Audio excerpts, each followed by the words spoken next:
She drove the convoy in silence. Nobody paid attention to her. A commander approached, whispered 3 words to her. Broken arrow, immediate. Her hands tightened on the wheel. A single nod, her only response. Within minutes, explosions rocked.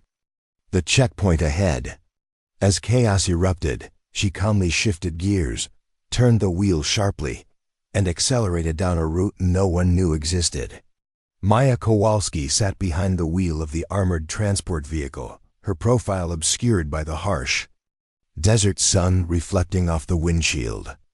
At 32, she had spent the last 18 months as a civilian contractor, shuttling military personnel, diplomats, and supplies across the dangerous terrain of eastern Karimistan. Her uniform was standard issue, tan tactical pants, light brown button-up shirt with sleeves rolled precisely to mid-forearm, and a faded cap pulled low over her eyes. The name patch on her chest read simply Kowalski, no rank, no insignia, nothing to distinguish her from any other support staff. To the soldiers and officials she transported, Maya was virtually invisible. They called her just the driver when they bothered to acknowledge her at all. Sometimes they referred to her as transport or wheels, never by name, despite it being clearly displayed on her uniform. She was background noise, a necessary service, but not someone worthy of conversation or consideration. The forward operating base sprawled across the dusty valley, a collection of prefabricated buildings, armored vehicles, and hastily constructed defensive positions. Maya navigated the crowded thoroughfares with practiced ease, her eyes constantly scanning for hazards behind mirrored sunglasses. The temperature had already climbed past 105 degrees by mid-morning, the air thick with dust and diesel fumes. A group of Special Forces operators climbed into her transport for the morning run to the diplomatic compound in Kazbek City. They tossed their gear carelessly into the back, laughing among themselves about their previous night's recreation in the nearby town. One called out, not bothering to look at Maya directly, asking if the AC was working today or if they were gonna bake again. His tone suggested that any mechanical failure would somehow be her personal shortcoming. Maya responded that the system was operational, her voice neutral and professional. She never raised her voice, never showed irritation, never revealed anything beyond calm competence. Another operator, a muscular sergeant with a fresh scar across his chin, nudged his companion, wondering if she could find the compound without GPS, betting she'd get lost crossing the mess hall. They laughed, making no effort to lower their voices, as if Maya couldn't hear them, or as if her feelings were irrelevant. Another added that she probably couldn't handle a real emergency, that one shot fired and she'd freeze up. That's why she was just a driver, not a real operator. Maya adjusted her mirrors, checked her gauges, and confirmed her route, acting as if their words didn't reach her ears. She had memorized every street, alley, and pathway in a 50-mile radius around the base. She knew alternative routes, choke points, areas of frequent insurgent activity, and the shifting territories of local warlords, but they didn't need to know that. They didn't need to know anything about her. During quiet moments between transports, Maya would sit alone in the vehicle maintenance bay, studying topographical maps of the region and monitoring security reports on her tablet, while other drivers gathered in the canteen, trading stories and complaints. Maya methodically checked and rechecked her vehicle, tire pressure, fluid levels, communications equipment, emergency supplies, and the small arsenal hidden beneath the driver's seat compartment that no one knew existed. Captain Davies, the transport coordinator, noticed her isolation, asking if she ever took a break, suggesting she join the team for once. Maya replied that the southeastern route had had 3 IED incidents this week, and she'd like to review the pattern analysis before tomorrow's run, not looking up from her tablet. Davies shook his head, saying that was Intel's job, not hers. She just drove where they told her. Maya nodded politely and said of course. But after he left, She continued her analysis, identifying a pattern that intelligence had missed. The attacks were occurring at precise intervals, suggesting coordinated timing rather than opportunistic strikes. The base commander, Colonel Harrison, passed by Maya's vehicle one afternoon as she was checking the undercarriage with a mirror on an extension pole. He paused, watching her methodical inspection, commenting on her thorough pre-check. Maya replied it was standard procedure, standing to attention. Harrison observed that it wasn't the way the other drivers did it, asking where she learned that technique. She answered vaguely that it was from previous employment. Her personnel file listed only private security contractor before her current position. Nothing about her past raised flags or warranted special attention. Harrison said to carry on, already turning away, already forgetting the brief interaction with someone he considered merely part of the machinery that kept the base running. What no one on the base knew, what no one had bothered to ask or investigate, was that Maya Kowalski had spent 8 years in the Special Activities Division, running high-risk extraction operations across 3 continents, her specialty had been driving through impossible situations, ambushes, firefights, natural disasters, active war zones, and getting her passengers out alive when no other options existed. Her record included extractions from a mountainside in North Korea during a blizzard, a midnight rescue through Taliban-controlled territory in Afghanistan, and navigating the streets of Caracas during a violent coup attempt. But 3 years ago, during an operation in eastern Ukraine, her 4-vehicle convoy had been ambushed. Despite her extraordinary efforts, 2 team members were lost. The official report cleared her of any responsibility, citing her exceptional driving skills under extreme duress that saved the remaining team. But Maya couldn't forgive herself. She requested reassignment to non-combat roles, eventually transitioning to civilian contractor status. She chose the assignment in Karimistan specifically because it was dangerous enough to keep her skills sharp but structured enough that she believed she wouldn't face the same life or death decisions that haunted her dreams. She carried no photos, maintained no social media presence, and kept no personal items in her quarters except a small, worn compass in a leather case, a gift from her grandfather who had been a wilderness guide in the mountains of Poland. The compass had an inscription inside, "Find your true north when all else fails." Maya's routine was predictable. Wake at 0430 hours, physical training alone in the pre-dawn darkness, vehicle prep by 0600, first transport at 0700.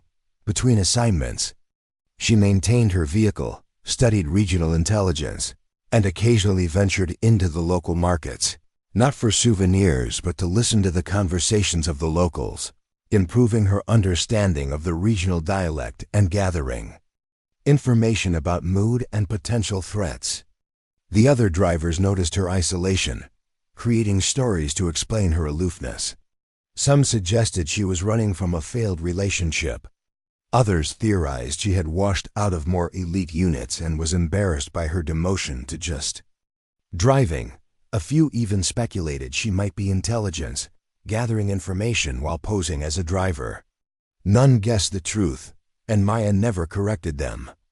Lieutenant Reeves, a young intelligence officer fresh from training, was the only one who seemed curious about Maya. He often rode in her vehicle during intelligence collection missions to outlying villages. He observed one day, after hearing her briefly converse with a checkpoint guard, that she spoke the local language better than their translators. Maya replied it was basic phrases for navigation, downplaying her fluency, explaining it helped avoid misunderstandings. Reeves continued that she always took a different route back than the one they took out. Maya said it was standard security protocol, though it wasn't standard for most drivers. Reeves studied her profile as she drove, asking if she wasn't really just a driver. Maya kept her eyes on the road, saying she drove vehicles from point A to point B, and that made her a driver. Reeves said right skeptically, but he didn't push further. The regional situation in Karimistan had been deteriorating for weeks. Insurgent Activity was increasing, particularly along the border with neighboring Tehran. Intelligence reports indicated that foreign fighters were crossing the porous border, bringing weapons and explosives. Security at checkpoints had intensified, with longer delays and more thorough inspections. Maya noted these changes with growing concern. During her personal reconnaissance trips to the local markets, she overheard whispers about a major offensive being planned, something the intelligence briefings hadn't mentioned. Quietly adjusted her emergency supplies, adding more medical equipment, extra ammunition, and additional communications options. She also carefully plotted and memorized 17 different evacuation routes from the base, the diplomatic compound, and other frequent destinations. One evening, while performing maintenance on her vehicle, she discovered a small tracking device magnetically attached to the undercarriage. It wasn't military grade, more likely placed by local insurgents to track convoy movements. Instead of reporting it immediately, Maya relocated it to a supply truck that never left the base perimeter, then swept her vehicle more thoroughly, finding and neutralizing 2 more surveillance devices. The next morning, Maya was assigned to transport a high-value team to the diplomatic compound for a meeting with regional leaders. The team included Colonel Harrison, 2 State Department officials, and Commander Vance, leader of the Special Forces unit stationed at the base. The mission was classified, but Maya had overheard enough to know it involved negotiating with tribal leaders for intelligence on insurgent movements. As they prepared to depart, Maya performed her usual thorough pre-check. Commander Vance watched her with barely concealed impatience. "We're already running late, driver," he said sharply. "Let's move." "Final checks complete, sir," Maya responded, climbing into the driver's seat. Estimated travel time to the compound is 47 minutes. Via the northern route. "Make it 30, Vance ordered. "Take the direct route through Kazbek Center." Maya hesitated. "Sir, intelligence reports indicate increased activity in that sector. The northern route adds only 17 minutes but reduces exposure to—" "Did I ask for your assessment?" Vance interrupted. "You're the driver. I decide the route. Clear?" "Yes, sir," Maya replied, her face expressionless. She started the engine and guided the vehicle through the base checkpoint, taking the more direct but potentially more dangerous route as ordered. As they approached the first major intersection in Kazbek City, Maya noticed subtle changes in the urban landscape. The normally busy market street was nearly empty. Window shutters were closed despite the business hour. A group of children playing soccer abruptly scattered as the convoy approached. Maya's instincts screamed danger. Without explaining, she suddenly turned right instead of continuing straight. "What are you doing?" Vance demanded. "I said take the direct route." "Temporary detour, sir," Maya responded calmly. "Road obstruction ahead." There was no visible obstruction, but Maya had recognized the signs of an impending ambush. 30 seconds later, they heard an explosion behind them, exactly where they would have been had she continued on the direct path. "Contact rear," Maya announced, accelerating smoothly while maintaining control. "Possible IED detonation at original route intersection." Colonel Harrison was immediately on the radio, reporting the incident and requesting situation updates. Maya navigated through narrow side streets, taking a complex path that would be difficult for pursuers to predict or cut off. "How did you know?" Vance asked, his tone now respectful rather than dismissive. "Street pattern was wrong, sir," Maya explained briefly, her focus on driving. Children's behavior indicated foreknowledge of danger. At that moment, the radio crackled with an emergency broadcast. The base was under coordinated attack. Simultaneously, insurgent forces had launched offensives against 3 checkpoints surrounding Kazbek City. Reports indicated a large force moving toward the diplomatic compound, their destination. "We're cut off," Harrison stated grimly, studying the tactical map on his tablet. "Both the base and the compound are compromised." Extraction routes are likely monitored or already under attack. Orders, sir? Vance asked. Before Harrison could respond, a military vehicle approached from a side street, driving aggressively toward their position. Maya immediately recognized the familiar silhouette of Major Ellis, the deputy base commander, who had left for the diplomatic compound earlier that morning. The vehicle pulled alongside, and Ellis's voice came through on their secure channel. His face was streaked with blood from a head wound, his uniform torn. "Compound has fallen," he reported tersely. "Coordinated insider attack." They knew exactly when our meeting was scheduled. "They're hunting for senior leadership. You need to abort and find shelter immediately." "Status of personnel at the compound?" Harrison demanded. "Unknown." Communications were cut in the initial assault. "I barely made it out with 3 staff members.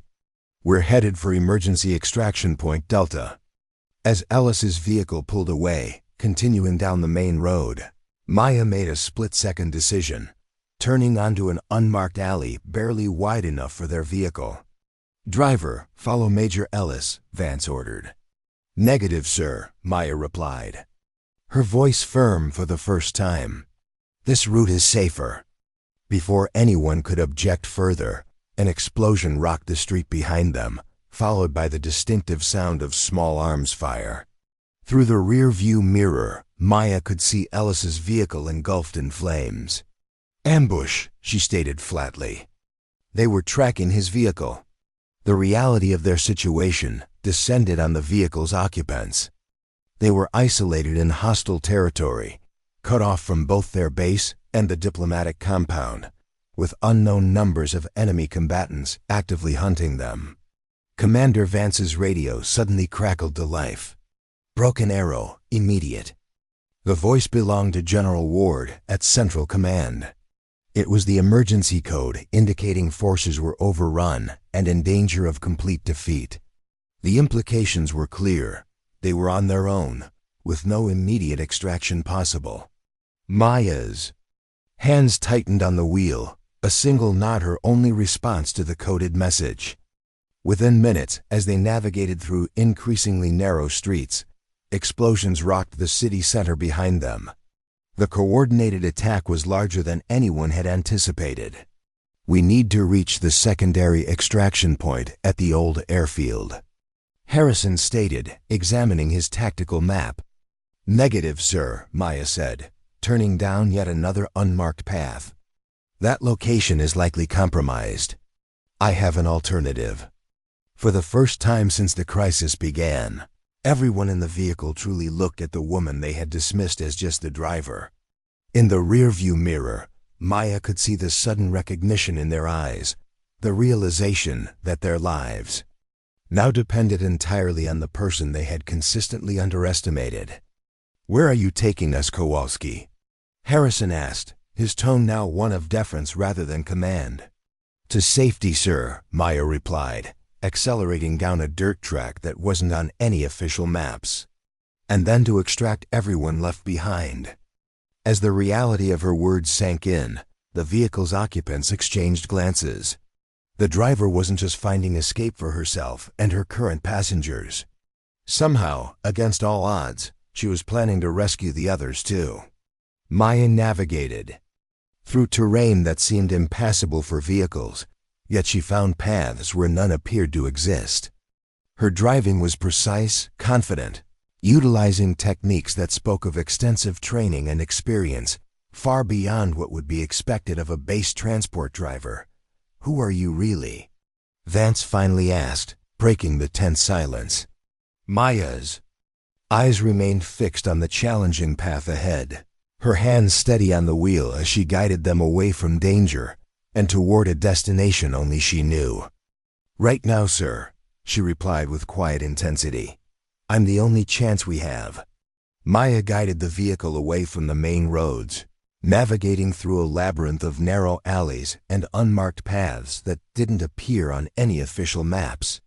The armored transport bounced and swayed over rough terrain, but she handled it with extraordinary precision, maintaining speed without sacrificing control. "We're heading southeast," Commander Vance observed, checking his compass. "There's nothing out there but desert and mountains." "Exactly, sir," Maya replied, her focus unwavering. "They'll expect us to head for established extraction points or friendly villages. The southeastern corridor is considered impassable due to insurgent activity and natural barriers. So it's perfect because no one would look for us there." Colonel Harrison concluded, beginning to understand her strategy. Maya nodded once. "The region is controlled by the Sarhan tribe. Official intelligence classifies them as hostile to coalition forces, but their conflict is primarily with the central government, not with us specifically." The State Department officials exchanged surprised glances. This level of nuanced understanding of local politics went far beyond what anyone would expect from transport personnel. "And you know this how?" one of them asked. "I listen, sir," Maya answered simply. "In the markets, at checkpoints, when people think the driver can't understand their dialect." The vehicle crested a ridge, revealing a vast expanse of rugged terrain ahead. Maya navigated down a steep incline, using engine braking techniques that kept their descent controlled and minimized dust trails that might give away their position. "We need to establish contact with command," Harrison said, attempting to use the vehicle's communication system. "Update them on our position and status." "Not advisable, sir," Maya countered respectfully but firmly. "Communications are likely compromised.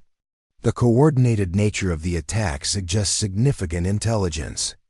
Penetration. Any transmission could reveal our location." "You think we have a mole?" Vance asked, his expression darkening. "The evidence suggests it," Maya replied. "The attacks were precisely timed to our movements and scheduled meetings. They knew exactly when to strike and where leadership would be." This assessment hung heavily in the air. If Maya was right, they couldn't trust standard protocols or extraction plans. Their survival, and any hope of rescuing others, depended on moving outside established systems. As they navigated through a narrow mountain pass, the sound of rotors echoed against the stone walls. Maya immediately pulled the vehicle into the shadow of an overhanging rock formation, cutting the engine. "Aircraft approaching," she announced quietly. Everyone maintained position. Through a small gap in the rocks, they watched as two military helicopters passed overhead, flying low and slow in a search pattern. The insignia showed they belonged to coalition forces, but Maya made no move to signal them. "Those are our birds," Vance said tensely. "Why aren't we signaling?" "Because if communications are compromised, those pilots may have been given incorrect intelligence about who to extract," Maya explained. "Or they could be legitimate but being tracked by enemy forces who would then know our location." The helicopters made another pass and then continued westward, their sound gradually fading into the distance. "You've done this before," Harrison stated rather than asked, studying Maya with new eyes. "Yes, sir," she acknowledged without elaboration, restarting the engine and continuing their journey. As the sun began to set, casting long shadows across the rugged landscape, Maya guided the vehicle into a well-concealed ravine. The natural formation provided excellent cover from aerial surveillance and had only one narrow entrance that could be easily monitored. "We'll rest here until full darkness," she announced, finally turning off the engine. "The vehicle's heat signature will dissipate, making infrared detection more difficult. We should minimize movement and light." With practiced efficiency, Maya performed a quick maintenance check on the vehicle, verified their remaining fuel supply, and took inventory of their limited resources. The vehicle had basic emergency supplies, water, first aid kit, emergency rations, but was not equipped for extended operations behind enemy lines. Commander Vance joined her as she was checking the tires for damage from the rough terrain. "You're Spec Ops, aren't you?" he asked directly. "Which unit?" Maya continued her inspection, neither confirming nor denying his assessment. "My background," isn't relevant to our current situation, sir. I disagree, Vance persisted. I need to know what capabilities we have available if we're going to formulate a rescue plan. Maya straightened up, meeting his gaze directly for the first time. With respect, Commander, my primary objective is ensuring your safety. The extraction of personnel from the compound and base is secondary, and I'll handle that phase independently. That's not how this works, Kowalski, Vance replied firmly. I don't leave my people behind, and I don't send others to do what I should be doing myself. Your sense of duty is admirable, sir, Maya acknowledged. But right now, you, Colonel Harrison, and the State Department officials represent critical leadership. Your survival and eventual return to command is the priority. Their conversation was interrupted by Colonel Harrison, who had been studying his tablet. Kowalski, come look at this. He showed her satellite imagery of the region, downloaded before communications had been lost. The base was clearly under siege, with smoke visible from several structures. The diplomatic compound showed similar signs of combat. Worst-case scenario, how many of our people might still be alive? Harrison asked grimly. Maya studied the images, her expression revealing nothing of her emotional response to the devastation. Based on attack patterns, timing, and facility layouts, I estimate 30 to 40 personnel at the compound may have reached the secure bunker beneath the east wing. Perhaps 50 to 60 at the base might be in defensible positions in the armory and communications center. That's over 100 people, one of the State Department officials said, looking pale. Even if your assessment is accurate, how could anyone possibly extract that many personnel from multiple locations under hostile control? Maya didn't respond immediately. Instead, she reached beneath her seat and unlocked a hidden compartment. From it, she withdrew a compact tactical kit that no standard transport vehicle should have contained. Encrypted communication devices, advanced medical supplies, specialized tools, and weapons more sophisticated than standard issue. Because this isn't my first extraction under impossible conditions, she finally stated, assembling a compact rifle with practiced movements. And the first came prepared for contingencies. The revelation of her hidden equipment shifted the dynamic completely. This was clearly not standard procedure for a base driver. Who are you really, Kowalski? Harrison demanded. Maya finished assembling her weapon before answering. Former Special Activities Division, specialized in high-risk extractions. 8 years operational experience across 27 countries. I left active service 3 years ago after a mission in Ukraine. Ukraine, Vance repeated, recognition dawning in his eyes. The Odessa extraction. That was you? Maya's jaw tightened almost imperceptibly. That operation is still classified, sir. 4 vehicles entered, only 2 returned, Vance continued. But they brought out 15 hostages that everyone thought were lost. It's become a case study at the academy. With respect, Commander, the past isn't relevant, Maya said firmly.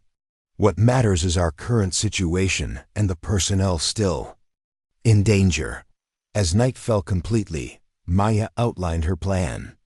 Using the encrypted communication device from her tactical kit, she would attempt to make contact with any survivors at both locations. Based on that intelligence, she would formulate extraction routes and priorities. The ideal scenario would be coordinating simultaneous breakouts from both locations, converging at a single extraction point, she explained, drawing a rough map in the dirt. But that depends on who's alive, what resources they have available, and the current disposition of enemy forces. And how exactly do you plan to transport over 100 people, even if you could get them out? Harrison asked skeptically. There's an abandoned mining complex 12 kilometers east of the base. Maya revealed. Soviet-era tunnels that connect to a hidden valley. The old service road is overgrown but still passable. 3 transport vehicles are concealed there, maintained and fueled. Everyone stared at her in disbelief. You prepared this contingency without authorization? Harrison asked, his tone a mixture of admiration and concern. "I prepare for worst case scenarios, sir," Maya replied unapologetically. "It's kept me alive in situations where survival was considered impossible." As she finished outlining her plan, Maya activated the encrypted communication device, carefully adjusting frequencies to avoid detection. For several tense minutes, there was nothing but static. Then, faintly, a voice responded to her coded transmission. "Phoenix Actual, Authentication Sierra Echo Delta," the voice crackled through the speaker. It was Lieutenant Reeves, the young intelligence officer who had always been curious about Maya's background. "Authentication confirmed," Maya responded. "Status report. Compound secure bunker, 27 personnel including 12 wounded," Reeves reported. "Limited supplies, defensive position holding but surrounded. Enemy forces estimated at 50 to 60. Well armed, no other communication established." "Understood," Maya acknowledged. "Maintain position. Prepare for extraction at 0300 hours. Confirm capacity to move wounded." "Affirmative on mobility," Reeves responded. "But extraction seems impossible. Enemy has all access points covered, and we have limited ammunition." "Let me worry about the impossible part," Maya replied. "That's my specialty."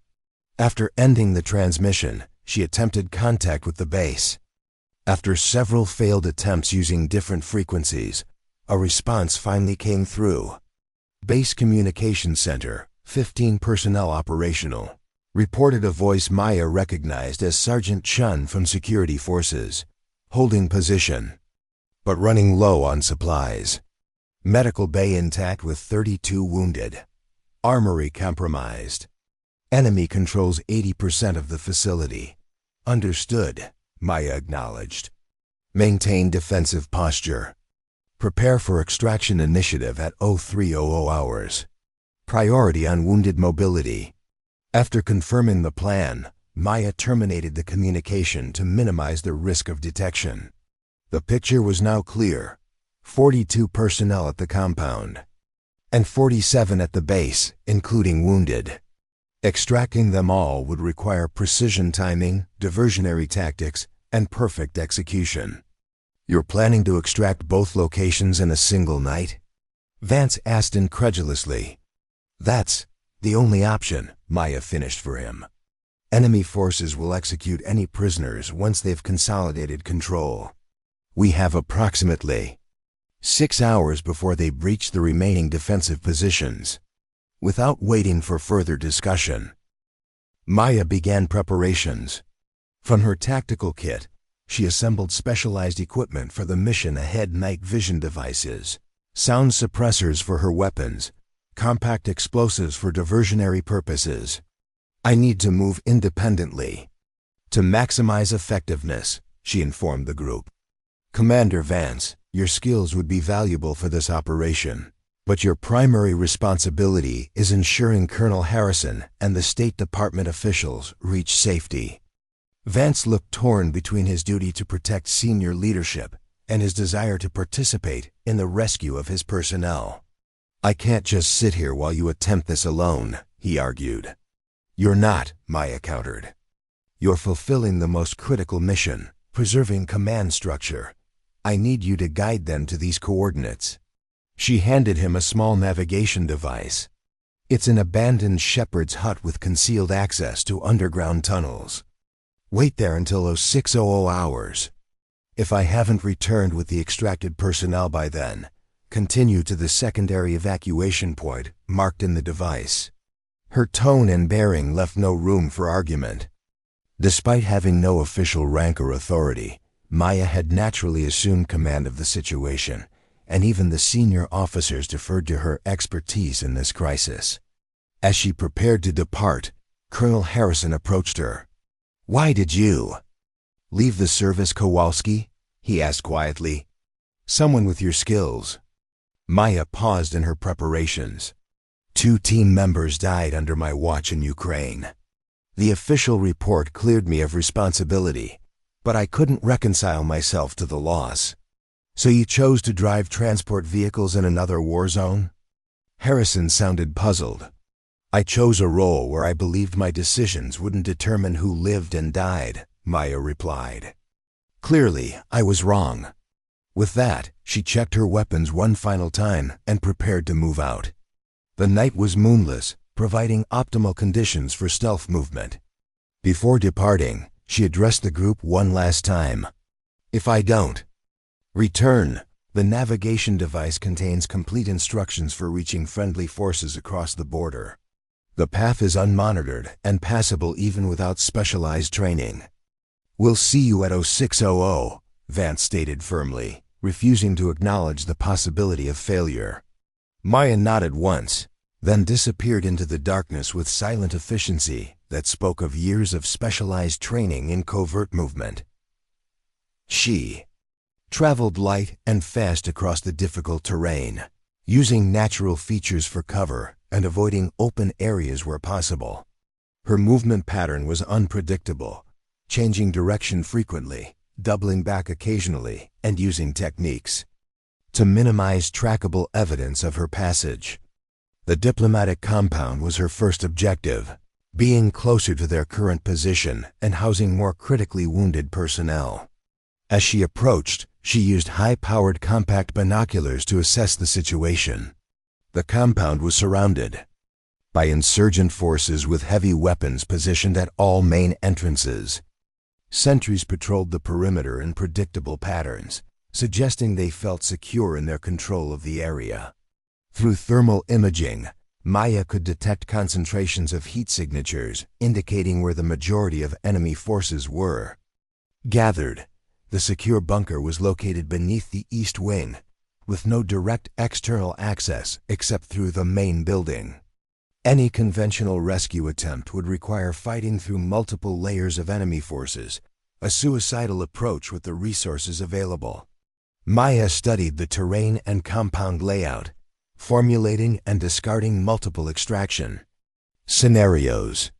Finally, she identified a potential weakness: the compound's water supply system, connected to an underground cistern with maintenance access outside the perimeter wall. The access point was overgrown and appeared to have been forgotten during the compound's recent security upgrades. Moving with exceptional stealth, Maya approached the maintenance access point, carefully avoiding the patrol routes she had memorized. During her observation, the access hatch was rusted and clearly hadn't been used in years, exactly as she hoped. Using specialized tools from her kit, she silently removed the hatch cover and slipped into the narrow maintenance tunnel. The space was tight, barely wide enough for a person to crawl through, and Maya moved forward inch by careful inch, mindful of any sound that might alert the enemy forces above. The tunnel opened into the water cistern, a large underground chamber beneath the compound. From there, maintenance passages connected to the main building's utility systems. Maya navigated these narrow confines with practiced ease, using her mental map of the compound's layout to orient herself toward the secure bunker. Eventually, she reached a utility access panel that, according to her knowledge of standard embassy construction, should connect to the secure area. She tapped a specific pattern on the panel, a recognition code taught in advanced extraction training. After a moment of silence, there was an answering tap from the other side. Then, very carefully, the panel was loosened and removed from within. Lieutenant Reeves's face appeared in the opening, his expression shifting from cautious tension to shocked recognition. "Kowalski?" he whispered incredulously. "How did you—" Questions later, Maya interrupted quietly. "Status update." Reeves quickly briefed her on their situation. 27 survivors, including 2 critical and 10 walking wounded. Limited ammunition, no heavy weapons, and diminishing medical supplies. The enemy had attempted to breach their position twice, but had been repelled at significant cost to the defenders' ammunition reserves. "We need to move everyone through the utility passages to the water cistern," Maya explained. "From there, we can access the exterior beyond the perimeter." I've identified a route to the extraction vehicles that minimizes exposure and maximizes cover. Some of the wounded can't crawl through those passages, Reeves pointed out. That's why we need a diversion, Maya replied, removing compact explosive devices from her tactical kit. I'll create a diversion at the north end of the compound.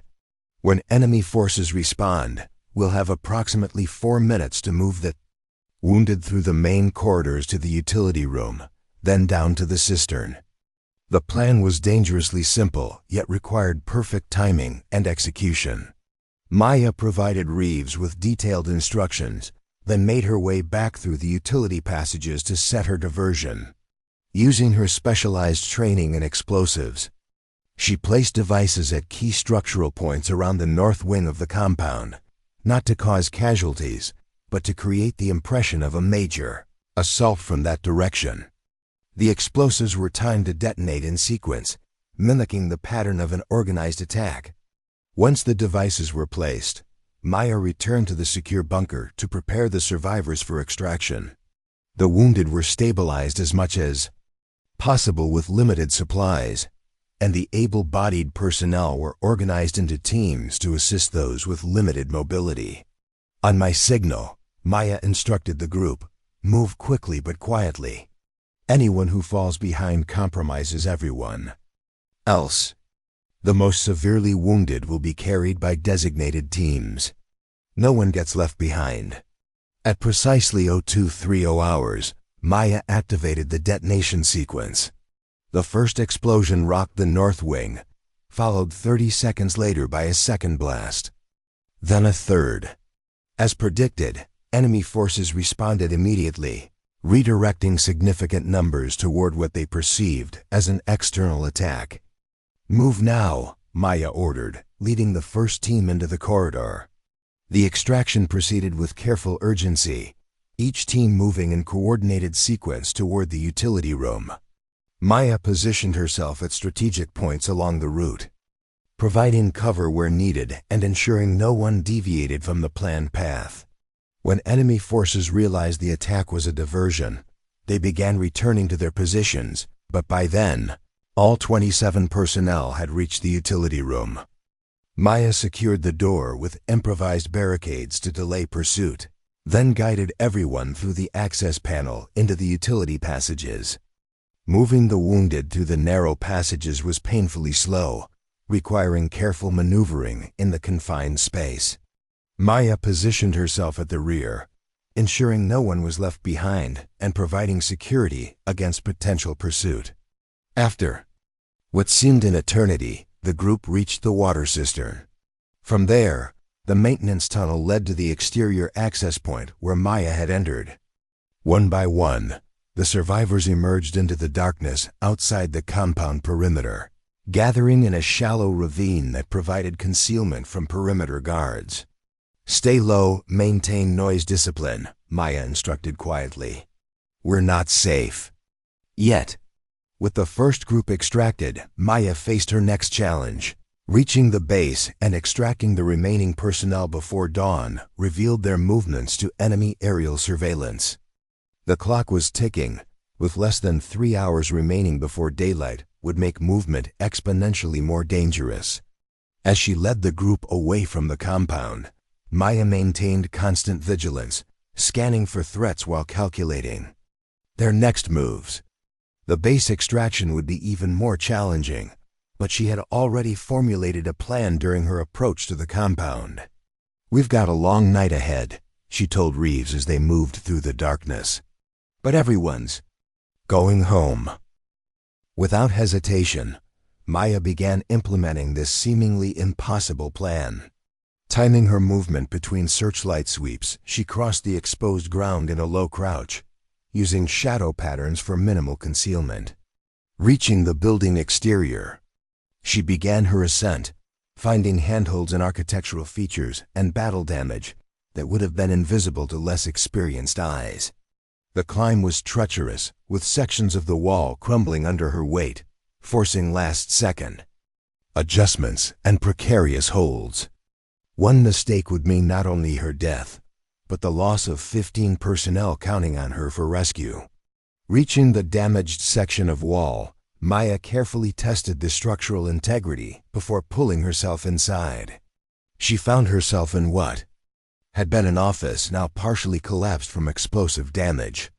Through the destroyed doorway, she could see insurgent fighters on patrol in the hallway beyond. Maya moved silently through the debris, navigating toward the communications center based on her mental map of the facility. When she encountered insurgent fighters, she avoided engagement when possible, using stealth and timing to remain undetected. When confrontation was unavoidable, she neutralized threats with silent efficiency, hiding the evidence to prevent discovery. Finally reaching the communications center, Maya found the door barricaded from within, a positive sign that the defenders were still holding their position. She tapped out her recognition code on the doorframe, the same pattern she had used at the compound. After a tense moment, there was an answering tap from inside. The barricade was partially moved, and a weapon appeared in the narrow opening. Followed by the suspicious eyes of Sergeant Chun, recognition dawned in his expression. "Kowalski? How the hell?" "Status report," Maya interrupted, slipping inside as Chen made space for her entry. The situation was dire. 15 personnel remained, including 3 with serious injuries. Ammunition was nearly exhausted, and they had been without water for 12 hours. Enemy forces had been systematically weakening their position, preparing for a final assault that would likely come within the hour. "I have transport at the medical bay," Maya informed them. "We need to move immediately. The extraction window is closing." "Medical bay?" Chun questioned incredulously. "That's across the entire base. We've got wounded who can barely stand, let alone make that journey through hostile territory." "We're not going overland," Maya replied, moving to a section of the communications center floor. "We're going under." She located and removed an access panel that even the communications team hadn't known existed, revealing a maintenance shaft that connected to the tunnel system she had used to reach them. "These tunnels run beneath the entire base," Maya explained. "They'll lead us directly to the medical bay extraction point, avoiding all surface patrols." The revelation of this unknown escape route momentarily stunned the trapped personnel. They had believed their position to be hopeless, with no viable extraction option remaining. "How did you know about these?" Chun asked as they began preparing the wounded for movement.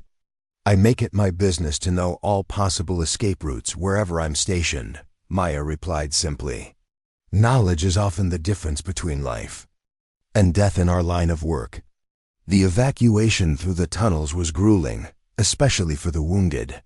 The confined space required crawling in many sections, and the darkness was nearly absolute, broken only by the minimal tactical lights Maya permitted.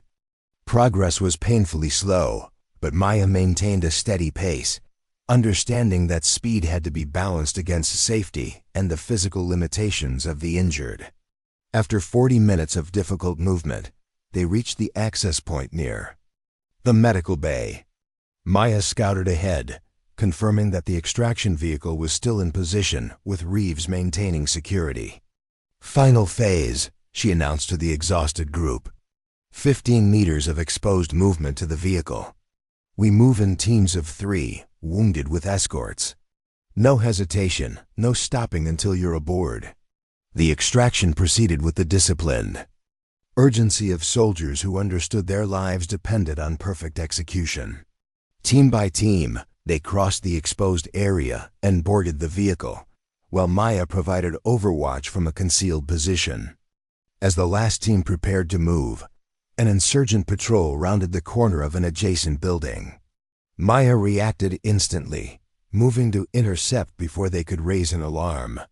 The brief, intense engagement was silent and decisive, but not without cost. Maya sustained a deep laceration to her side from an enemy blade. Ignoring the injury, she secured the final team's crossing, then joined them in the vehicle.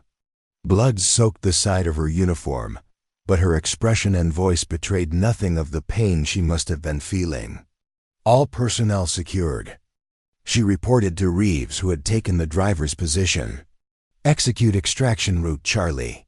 As Reeves navigated the vehicle through the base toward the service gate, Maya provided instructions in the local dialect to pass the checkpoint. Once again, their disguise as insurgent forces using captured equipment allowed them to exit without raising immediate suspicion. Clear of the base perimeter, Reeves accelerated toward the ravine where the compound survivors waited. Maya maintained security, watching for pursuit while simultaneously applying a field dressing to her wound with practiced one-handed efficiency. "That needs proper medical attention," Captain Rivera observed, moving to assist. "Later," Maya replied firmly. "Mission completion is the priority." When they reached the ravine, the process of consolidating all extracted personnel began.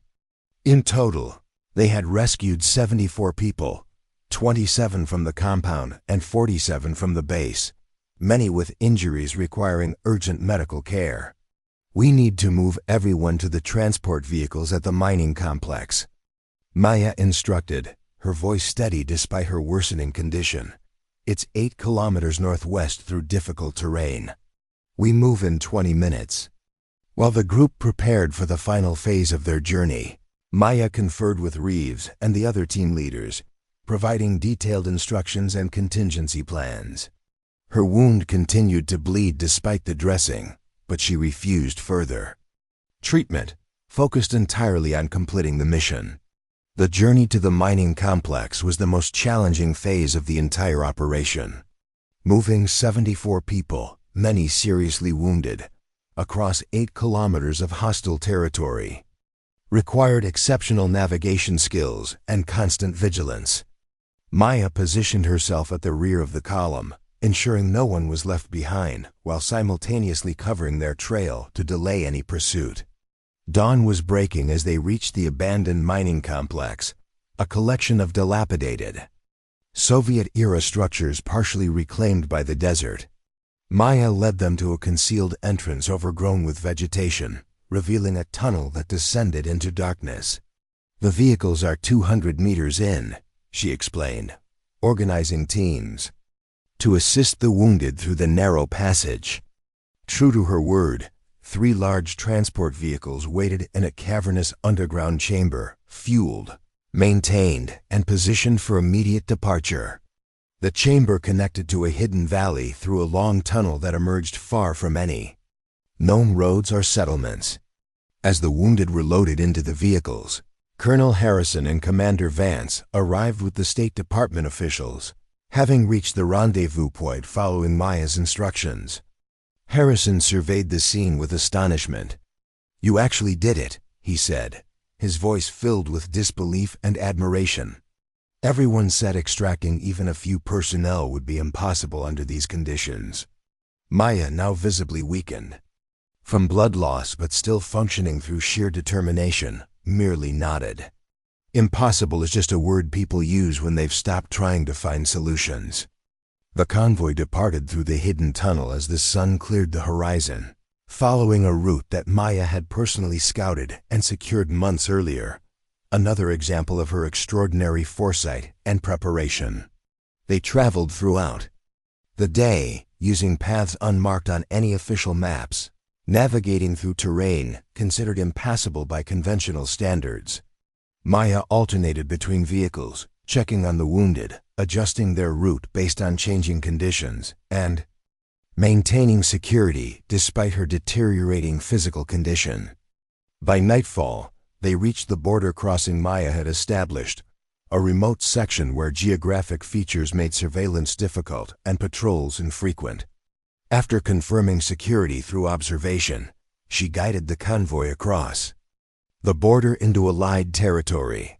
6 hours later, they reached a forward operating base of friendly forces.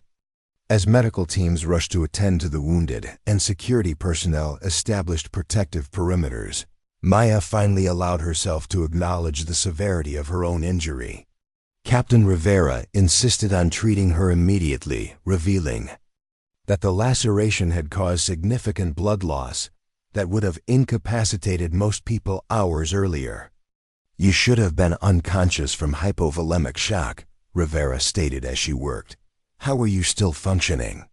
The mission wasn't complete, Maya replied simply, as if that explained everything. In the days that followed, as the rescued personnel received proper medical care and debriefing, the story of their extraction spread throughout military channels. What had been deemed an impossible situation, the rescue of over 70 personnel from multiple locations, deep in hostile territory with minimal resources, had been accomplished through the extraordinary skills and determination of a single individual whom everyone had dismissed as just the driver. 2 weeks later, Maya was summoned to a secure conference room at the military hospital where she was recovering. General Ward had flown in specifically to speak with her, along with Colonel Harrison and Commander Vance. Your actions saved 74 American lives, General Ward began without preamble. The intelligence you extracted with them has proved invaluable in understanding and countering the insurgent network responsible for the coordinated attacks. Maya acknowledged this with a simple nod, uncomfortable with recognition or praise. What I don't understand, Ward continued, is why someone with your extraordinary capabilities was serving as a transport driver when you could have been leading special operations anywhere in the world. Maya was silent for a moment before responding. After Ukraine, I needed to step back from making life-or-death decisions for others. I thought driving transport would give me distance from that responsibility. And yet when crisis came, you stepped forward and made exactly those decisions, Harrison observed, with remarkable results. I did what was necessary, Maya replied. Anyone would have done the same. No, Vance stated firmly. They wouldn't have. Most couldn't have. What you accomplished was extraordinary by any standard. General Ward placed a folder on the table between them. I've reviewed your full service record, including the classified details of the Ukraine operation. The official investigation cleared you of any responsibility for the losses in that mission. You've been carrying guilt that isn't yours to bear. Maya's expression remained impassive, but something in her eyes suggested Ward's words had struck a chord. The survivors from Ukraine have been looking for you, Ward continued. They want to thank the woman who brought them home against impossible odds, just as 74 people now want to thank you for doing the same for them. For the first time, Maya's composure wavered slightly. I don't need thanks. I just needed to know I could still bring people home. And now you know, Harrison said quietly. The conversation shifted to Maya's future. With her cover as a simple transport driver now thoroughly blown, she would need to accept a new assignment. Ward had several proposals, including leadership, positions in special operations training, and high-risk extraction planning. Whatever role you choose, Ward concluded, the military needs your skills and perspective.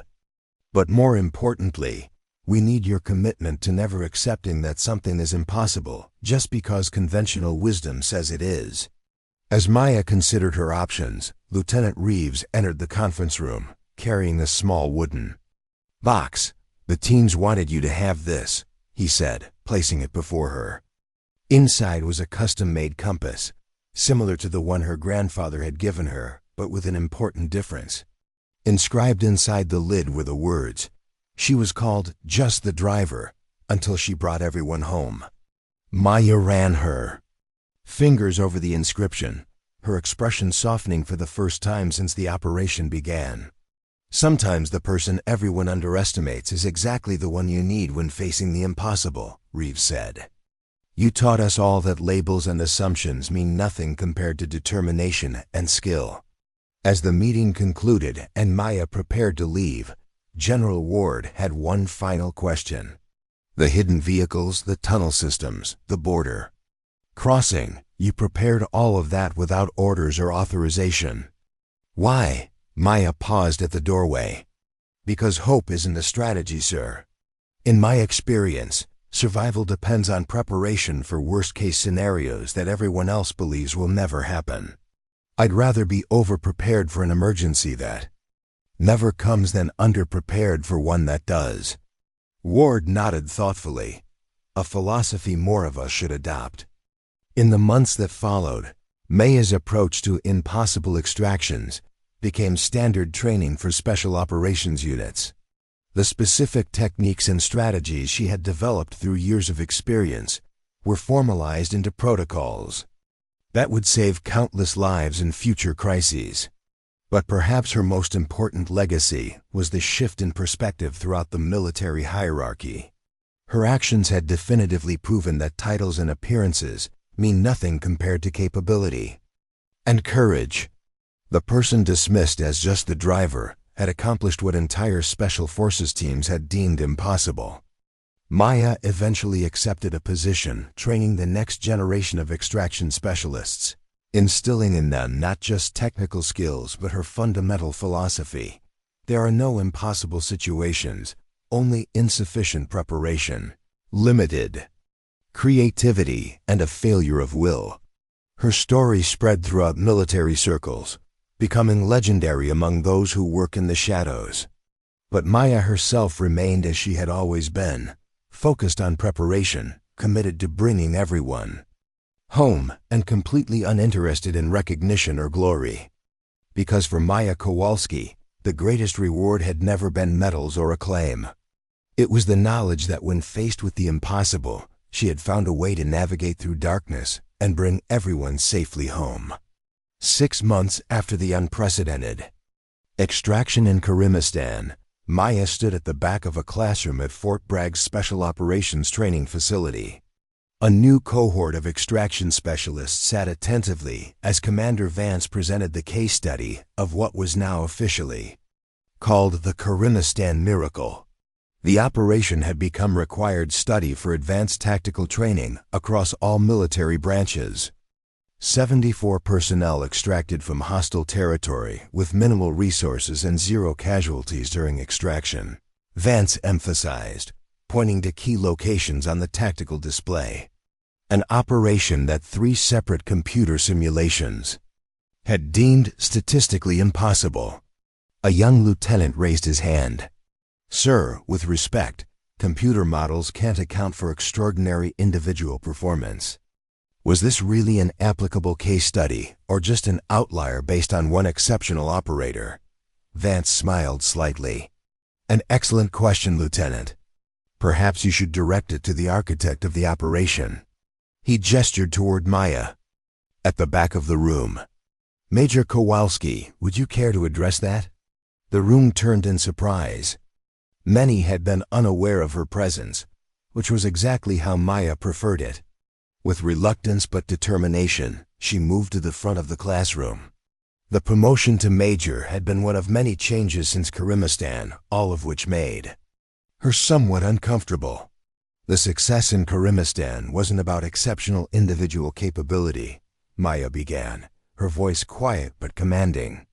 It was about systematic preparation, continuous observation, and refusing to accept conventional limitations.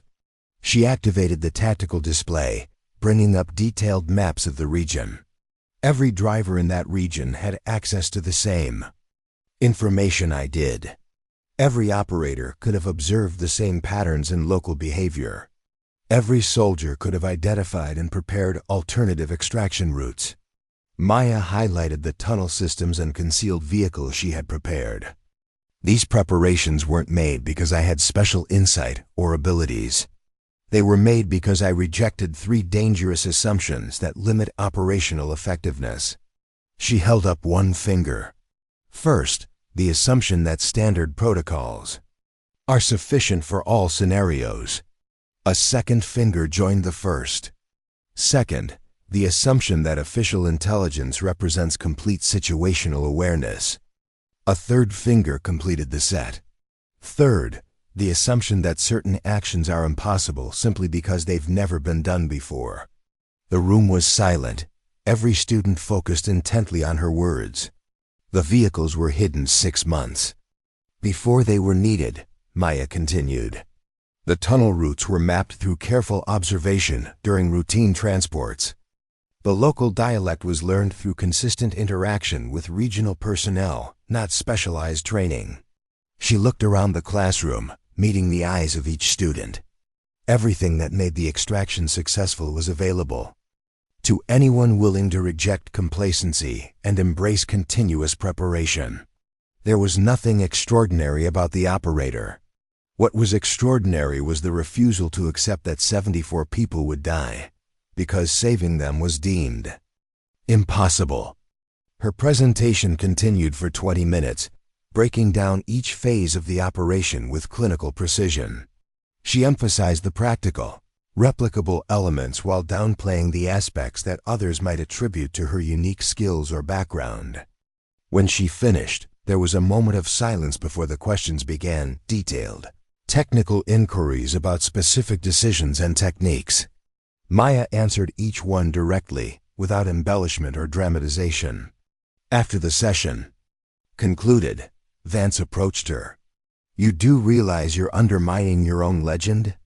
Half the special operations community thinks you're some kind of tactical savant." Maya's expression remained neutral. "Legends are dangerous, Commander. They suggest that exceptional outcomes require exceptional individuals, which discourages others from attempting difficult operations. If my name is removed from the case study and replaced with the operator, the lessons become more universal and therefore more valuable." Vance shook his head with a mixture of admiration and exasperation. "Most people who pull off something unprecedented want recognition. You actively avoid it." "Recognition isn't the point," Maya replied. "Effectiveness is." As they walked through the training facility, they passed the memorial wall displaying photographs of operators lost in the line of duty. Maya paused briefly at a section dedicated to the Ukraine operation, the mission she had carried as a personal burden for so long. Vance noticed her attention. "The memorial service is tomorrow. The survivors will be there. They still want to thank you."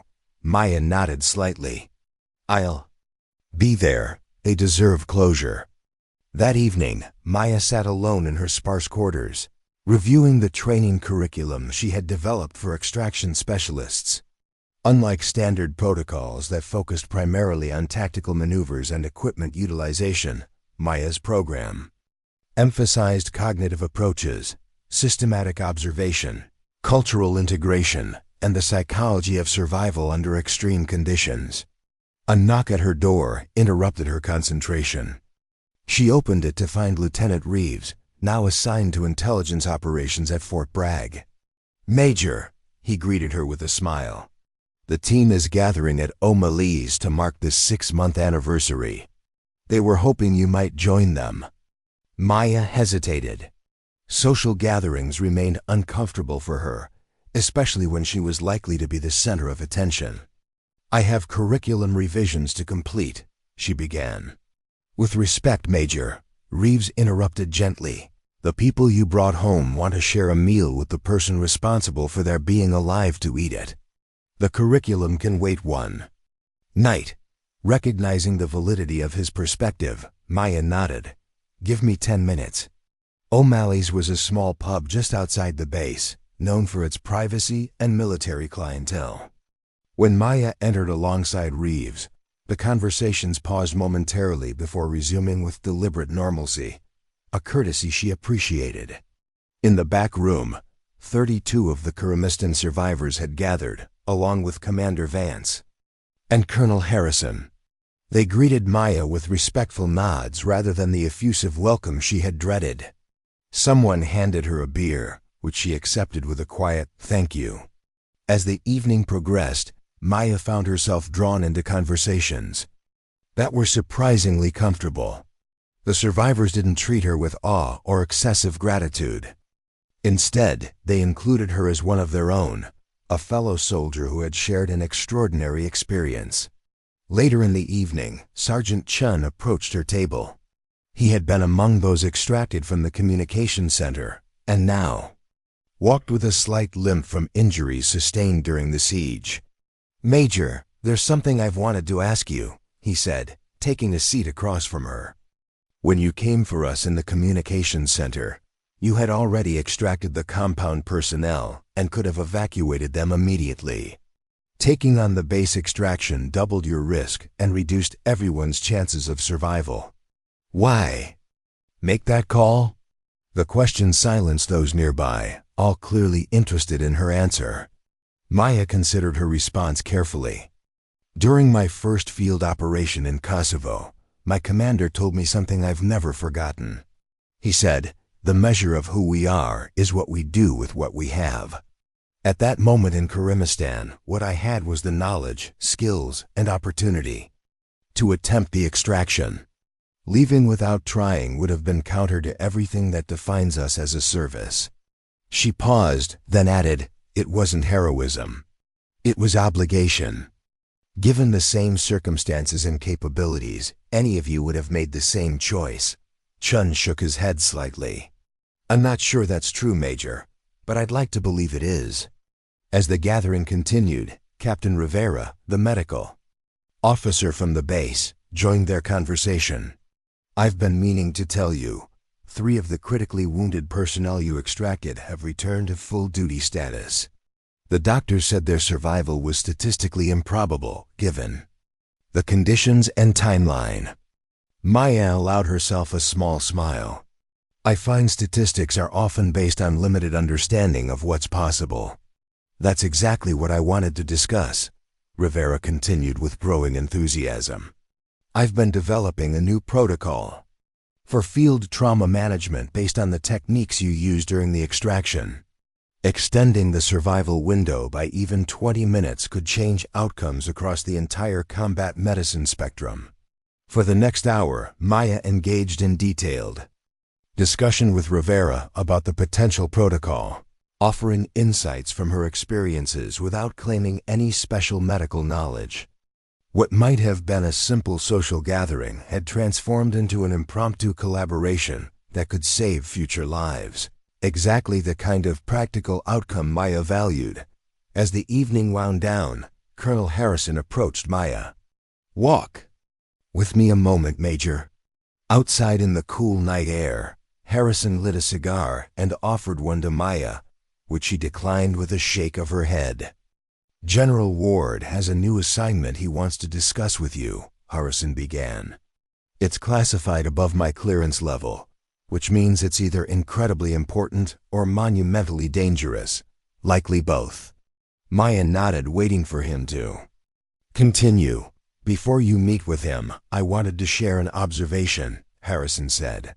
"In 30 years of service, I've seen 2 types of exceptional operators. The first performs extraordinary feats because they crave the challenge. They need to prove themselves against impossible odds.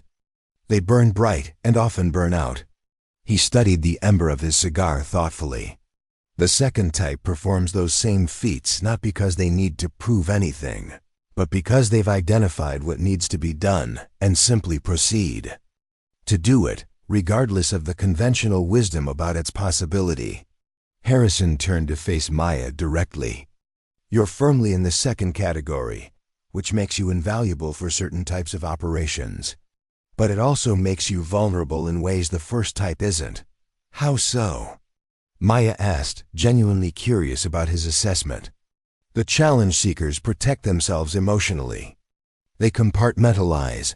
They celebrate their victories. They process their losses as part of the game. But the quiet problem solvers like you internalize everything. Each mission becomes a moral weight rather than a professional accomplishment." He tapped ash from his cigar. "The Ukraine operation nearly broke you because you carried the full weight of those losses alone. I'm concerned about what this new assignment might ask of you, and whether you've developed better mechanisms for processing the inevitable costs of high-stakes operations." Maya considered his words carefully. "The Ukraine extraction taught me something important about carrying responsibility. I thought stepping back to a transport role would free me from having to make life-or-death decisions for others. But Karimistan proved that our capabilities create inherent responsibilities that can't be avoided through role changes." She looked up at the night sky, collecting her thoughts. "I've come to understand that the burden isn't in making the difficult, Decisions. It's in trying to escape the obligation to make them when you have the capacity to act. That actually weighs more heavily in the end. Harrison nodded slowly. A profound realization, but does it help you sleep at night? I sleep. Fine, Colonel, Maya replied with the hint of a smile. It's the waking hours that require management. The next morning, Maya reported to a secure facility on the base for her meeting with General Ward. After proceeding through multiple security checkpoints, she was escorted to a conference room where Ward waited alongside two civilians in nondescript suits who were introduced only by first names. Major Kowalski, Ward greeted her. Thank you for joining us. What we're about to discuss requires Umbra clearance. I understand you maintained that level from your SAD days? Yes, sir, Maya. Confirmed. Umbra was among the highest security classifications, reserved for operations of exceptional sensitivity. Good. Ward activated a secure display system. 3 weeks ago, one of our intelligence assets in Southeast Asia went dark after transmitting a partial warning about a previously unknown threat. Before communication was lost, they managed to upload this. The display showed fragments of technical schematics, biological research data, and surveillance photographs of a remote facility. Maya studied the information with careful attention. Based on what we've been able to piece together, Ward continued, a non-state actor has developed a weaponized pathogen with potentially catastrophic capabilities. Our asset confirmed they've moved to human trials in a converted research facility on this island in the Philippine Sea. One of the civilians, introduced as Michael, took over the briefing. The facility was originally a legitimate biomedical research center that was officially shut down 3 years ago. Satellite imagery shows it's now heavily secured with mercenary forces, approximately 40 to 50 personnel with military-grade weapons and defense systems. The second civilian, Sarah, added, We've identified 23 scientists and researchers being held against their will, forced to continue development of the pathogen. Some were kidnapped from leading research institutions around the world with their disappearances, disguised as resignations or accidents. General Ward looked directly at Maya. We need those scientists extracted intact, along with enough research data to understand exactly what we're dealing with. Simultaneously, the production facility needs to be neutralized without releasing the pathogen. And there's a timeline constraint, Michael added. Our intelligence suggests they're planning to move the operation within 10 days. If that happens, we may never locate them again until the weapon is deployed. Maya absorbed the information. Methodically, what resources are available for this operation? That's the complicated part, Ward replied. Due to the sensitive geopolitical situation in that region, we can't send in conventional military forces. Even our special operations teams would create too large a footprint and risk international incidents. You're looking at a minimal team. Insertion, Maya concluded. How minimal? Ward hesitated before answering. You would select 5 operators maximum. Complete deniability is required. If compromised, no government will acknowledge your mission or come to your aid. The implications were clear.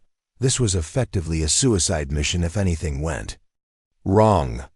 The odds of successfully extracting 23 scientists from a heavily fortified island facility with just 6 operators were virtually non-existent by conventional assessment. I assume standard extraction protocols have deemed this operationally unfeasible? Maya asked. Sarah nodded. 3 separate strategic assessments classified it as beyond current capabilities. The combination of facility security, geographic isolation, number of persons to be extracted, and the biohazard containment requirements exceeds our operational parameters. Maya studied the available intelligence more carefully. I'll need complete access to all surveillance data, personnel files on the scientists, and any available information on the facility's original construction. Does that mean you're accepting the assignment? Ward asked. It means I'm assessing whether it can be done, Maya replied carefully. Contrary to popular belief, I don't actually make a habit of attempting statistically impossible operations. I just define impossible differently than most statistical models. Ward smiled slightly. Fair enough. You'll have everything we have within the hour. How long will you need for assessment? 24 hours, Maya answered. And I'll need to consult with Captain Rivera regarding biohazard protocols without revealing mission specifics. Authorized, Ward confirmed. If you determine the mission is viable, how soon could you assemble your team and deploy? 72 hours from mission acceptance, Maya stated. But I want to be clear about one thing, General. If I accept this assignment, I select my team based solely on operational requirements, not availability or current duty assignments. Understood, Ward agreed. Anyone you need will be made available. As the meeting concluded, Ward asked the civilians to give him a moment alone with Maya. Off the record, Kowalski, he said once they were alone. I need to know if you're taking this on for the right reasons. There's a difference between confidence in your abilities and something more complicated. Maya met his gaze directly. Are you asking if I have a death wish, sir? The thought crossed my mind, Ward admitted. The Ukraine operation affected you deeply. Then Karimistan thrust you back into high-stakes extraction under extreme conditions. Some might see volunteering for increasingly dangerous missions as a pattern worth examining. I understand the concern, Maya acknowledged. But my assessment of mission viability isn't based on personal factors. If I determine this operation can be executed successfully, I'll accept it because someone needs to, and I may be uniquely qualified to design the approach. If I determine it can't be done with the available resources, I'll recommend against proceeding regardless of what others might think about my courage or commitment. Ward studied her for a moment, then nodded. That's what I needed to hear. Proceed with your assessment. For the next 24 hours, Maya immersed herself in the intelligence data, analyzing every aspect of the facility, its security systems, personnel movements, and surrounding terrain. She consulted discreetly with Captain Rivera about biohazard containment protocols, framing her questions within the context of training development. When she returned to the secure facility the following day, she had filled 3 notebooks with detailed observations, calculations, and operational concepts. Ward, Michael, and Sarah waited expectantly for her assessment. The operation is viable, Maya stated without preamble, but not through conventional extraction methodology. She activated the display system, bringing up her own annotated version of the facility schematics. Standard approaches focus on breach, secure, extract, escape, a linear process that would fail in this environment due to the security-to-operator ratio and the number of individuals requiring extraction. Maya highlighted specific sections of the facility. However, the unique construction of this facility, combined with its coastal position, creates an alternative approach that statistical models wouldn't consider. For the next hour, she outlined a concept that integrated elements of psychological operations, environmental engineering, and unconventional maritime extraction techniques. The approach was innovative to the point of seeming implausible, yet each component was supported by sound tactical reasoning and precedent.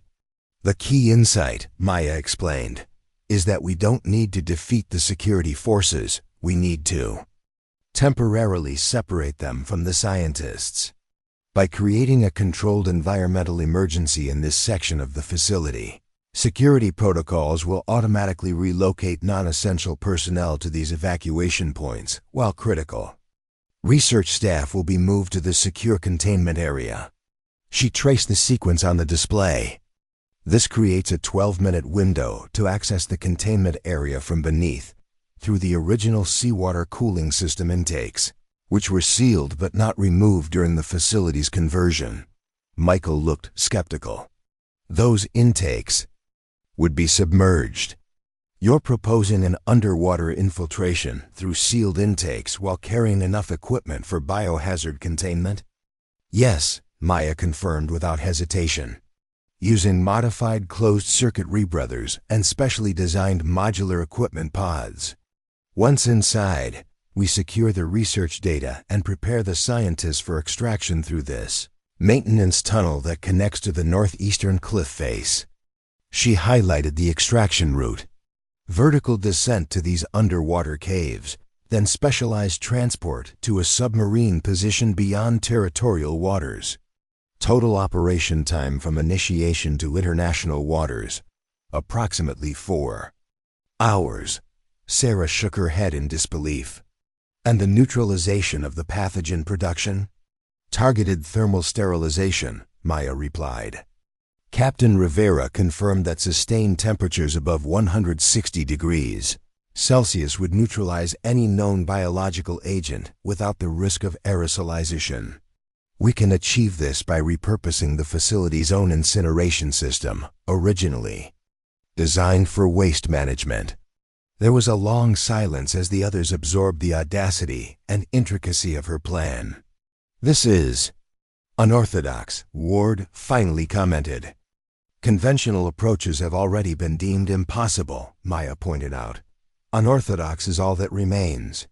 After extensive questioning and further analysis, Ward authorized the mission.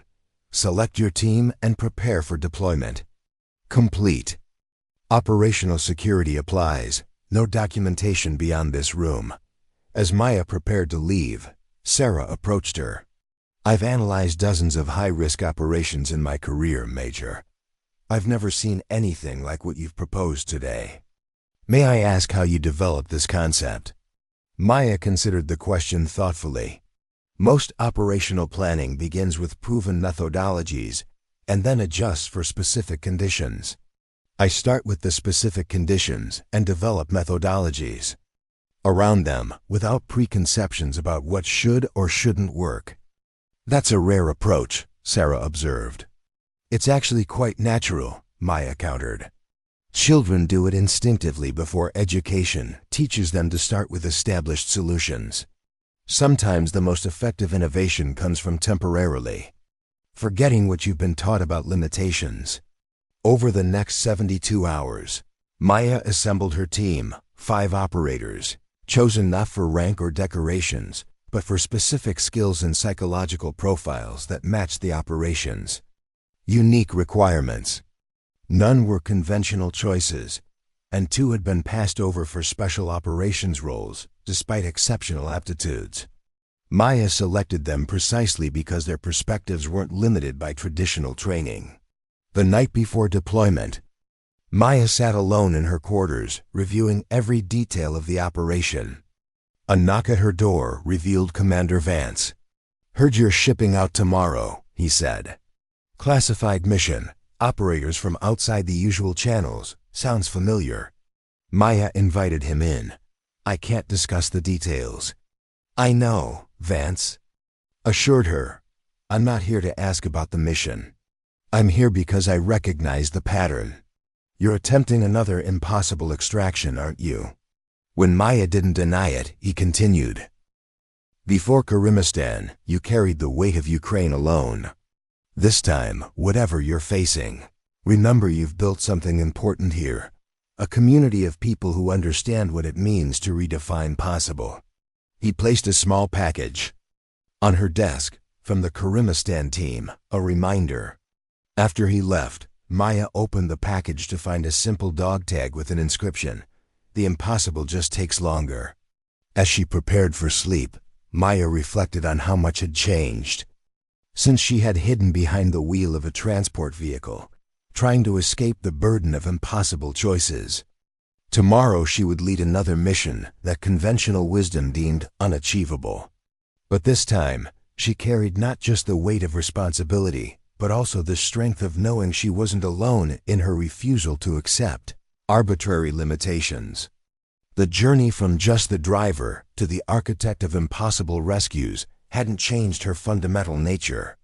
She remained the same person who had always prepared thoroughly, observed carefully, and acted decisively when necessary.